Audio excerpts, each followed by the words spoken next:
कभी सोचा है सोशल मीडिया एप्स फ्री क्यों होती है? इंस्टाग्राम, यूट्यूब, टिकटॉक, फेसबुक, अगर प्रोडक्ट फ्री है तो कंपनीज बिलियंस कैसे अर्न करती हैं? आंसर सिंपल है, प्रोडक्ट तुम नहीं खरीद रहे, प्रोडक्ट तुम खुद हो।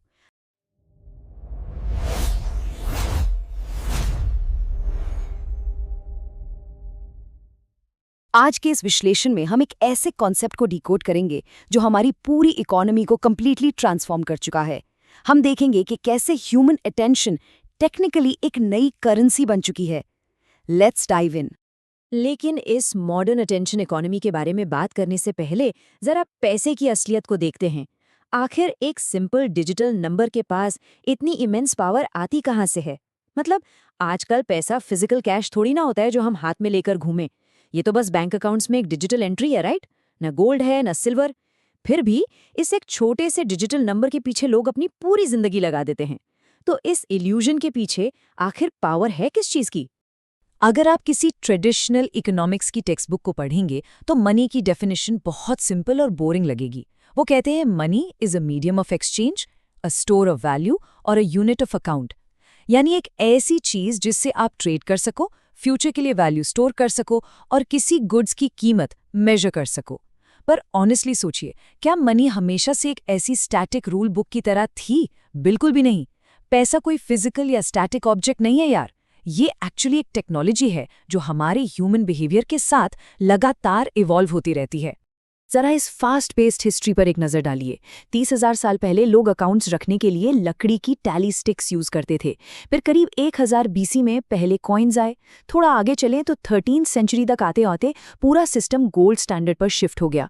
फिर आया 1971 का वो साल जिसने सब कुछ बदल दिया, फियाट करेंसी का रिवोल्यूशन, जहां पैसे की वैल्यू अब किसी गोल्ड पर नहीं बल्कि सिर्फ और सिर्फ गवर्नमेंट के भरोसे पर टिकी थी। और आज तो मनी का मतलब सिर्फ डिजिटल की स्ट्रोक्स हैं, एक सर्वर पर रखे हुए डेटा पॉइंट्स। इस क्रेजी एवोल्यूशन को देखकर समझ आता है कि हम ऑलरेडी एक नए फाइनेंशियल पैराडाइम शिफ्ट में जी रहे हैं।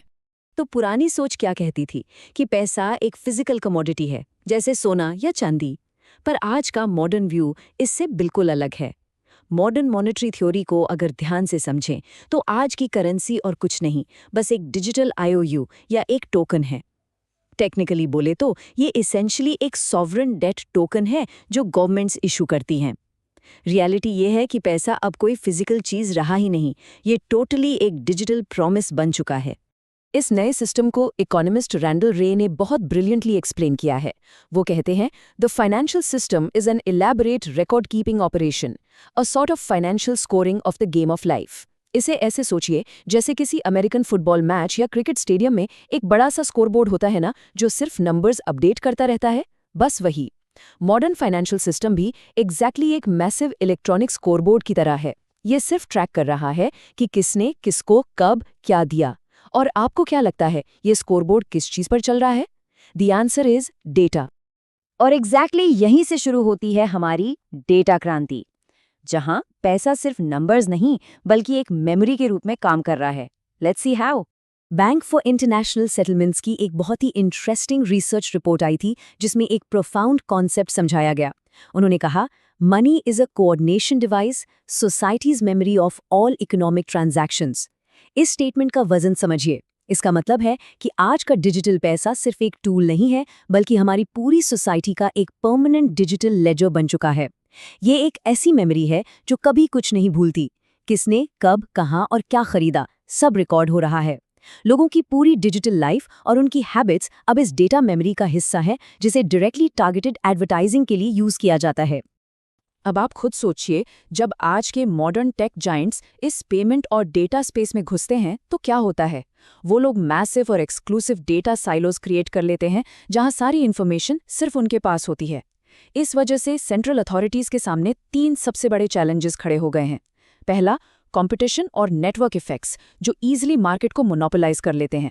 दूसरा बड़ा इशू है यूजर डेटा प्राइवेसी, क्योंकि ये प्राइवेट कंपनीज आपके बिहेवियर डेटा को लॉक करके बैठ जाती हैं। और तीसरा, इस पूरे पेमेंट सिस्टम की इंटेग्रिटी मेंटेन रखना। डेटा और ह्यूमन अटेंशन का ये लीथियल कॉम्बिनेशन इन टेक कंपनीज को आज के टाइम में इमेंस, ऑलमोस्ट अनचेक्ड पावर दे रहा है। तो इस प्रॉब्लम का सोल्यूशन क्या है?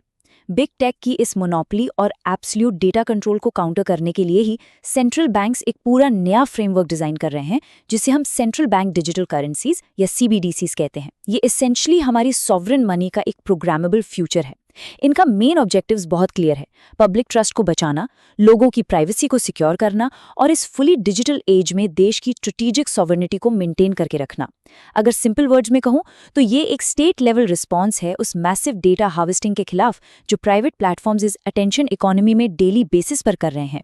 ओके, तो अब तक हमने डेटा और डिजिटल मनी के हार्डकोर टेक्निकल एस्पेक्ट्स को डिकोड किया, लेकिन अब पिक्चर का सबसे फैसिनेटिंग हिस्सा बाकी है। अब हम शिफ्ट करेंगे इस पूरे सिस्टम के कोर इंजन पर, मनोवैज्ञानिक इकोनॉमी यानी ह्यूमन अटेंशन और उन कहानियों पर जिन्हें हम सच मान लेते हैं। जरा इस एक सिंगल नंबर पर ध्यान दीजिए, 6%।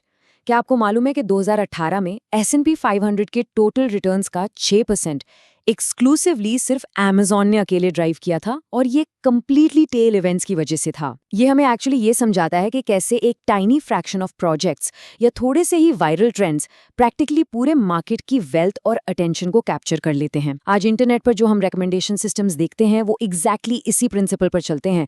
जो चीज़ सबसे ज़्यादा अटेंशन ग्रैब करती है, एंड में वही सबसे बड़ी विनर बन जाती है। The winner takes it all. लेकिन यहाँ एक कैच है, हम इंसान कोई एक्सेल स्प्रेडशीट्स थोड़ी ना है। फाइनेंशियल एक्सपर्ट मॉर्गन हाउसल का एक बहुत ही पावरफुल रूल है: aiming to be mostly reasonable works better than trying to be coldly rational. क्योंकि at the end of the day human beings emotional होते हैं। सोशल मीडिया प्लेटफॉर्म्स और उनके स्मार्ट एल्गोरिदम्स को ये बात बहुत अच्छे से पता है कि इमोशनल कंटेंट हमेशा लॉजिकली साउंड कंटेंट से बेटर परफॉर्म करता है। तो एक कोल्डली रैशनल रोबोट बनने की कोशिश करने से कहीं ज्यादा बेहतर है अपने इमोशंस को समझना और थोड़े रीजनेबल टारगेट सेट करना। वरना सोचिए, आपका सीधा मुकाबला ऐसी मशीन से है जो इंसानी इमोशंस को पढ़ना सीख चुकी हैं और उन्हें आप ही के खिलाफ यूज कर रही हैं। और इन इमोशंस को इंस्टेंटली ट्रिगर करने का सबसे आसान तरीका क्या होता है? स्टोरीज, कहानियां। ये मॉडर्न साइकोलॉजी का एक बहुत जरूरी कॉन्सेप्ट है।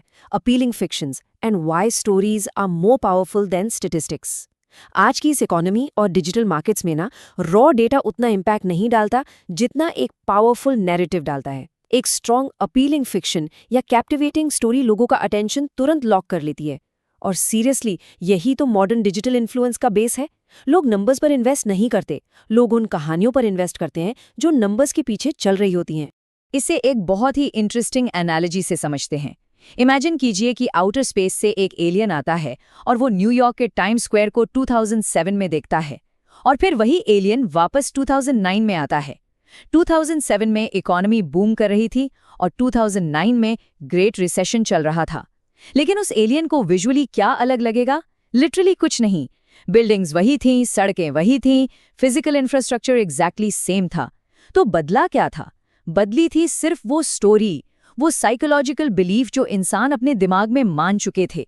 एक नैरेटिव के कोलैप्स होने से पूरी की पूरी इकोनॉमी कोलैप्स हो गई। That is the raw undeniable power of human belief. और आज इस हाइपर कनेक्टेड डिजिटल वर्ल्ड में सबसे बड़ा ट्रैप पता क्या है?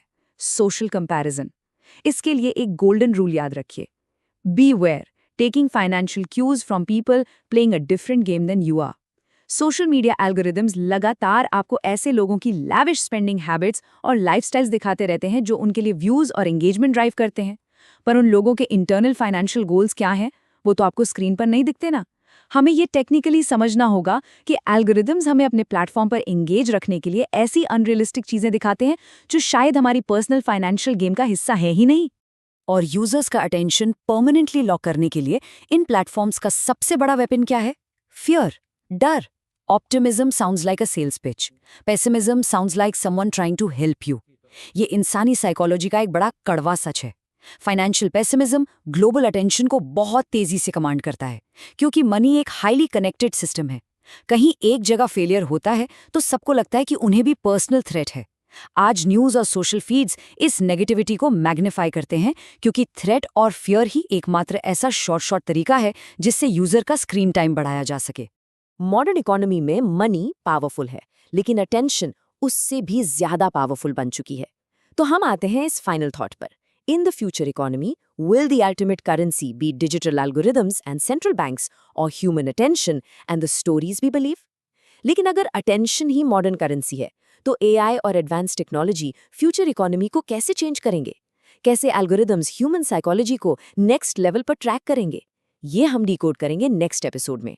अगर आज के इस एक्सप्लेनर ने आपका सोचने का पर्सपेक्टिव थोड़ा भी चेंज किया है तो लाइक और सब्सक्राइब जरूर करें ताकि हम अपनी ये जर्नी कंटिन्यू रख सके। जाते जाते आपके लिए एक बड़ा सवाल छोड़ रहा हूँ, फ्यूचर में सबसे वैल्यूएबल रिसोर्स ऑयल होगा या ह्यूमन अटेंशन? मैं अमर हूँ and thank you for joining hunt chaos with Amar. See you in the next one.